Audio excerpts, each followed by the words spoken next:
Hachette Audio presents Disrupted, My Misadventure in the Startup Bubble. Written and read by Dan Lyons. Author's note. I've spent the past decade writing satire about the technology industry. First on a blog, then in a novel, and most recently on a TV show. But nothing I ever dreamed up in those fictional accounts could compare to the ridiculousness I encountered when I took a job at an actual tech company, a software maker called HubSpot. This book is the chronicle of my time at the company.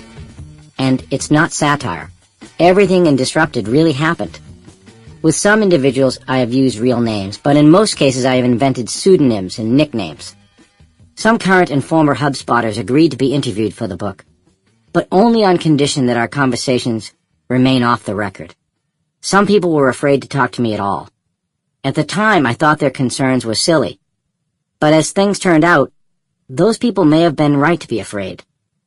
Regarding terminology, when I use the term Silicon Valley, I do not mean to denote an actual geographic region, the 60-mile peninsula between San Francisco and San Jose, where the original technology companies were built. Instead, like Hollywood or Wall Street, Silicon Valley has become a metaphorical name for an industry, one that exists in Los Angeles, Seattle, New York, Boston, and countless other places, as well as the San Francisco Bay Area. The term bubble, as I use it, refers not only to the economic bubble in which the valuation of some tech startups went crazy, but also to the mindset of the people working inside technology companies, the true believers and Kool-Aid drinkers, the people who live inside their own filter bubble, brimming with self-confidence and self-regard, impervious to criticism, immunized against reality, unaware of how ridiculous they appear to the outside world. HubSpot, where I worked from April 2013 to December 2014, was part of that bubble. In November 2014, the company floated a successful IPO, and it now has a market value of nearly $2 billion. But this book is about more than HubSpot.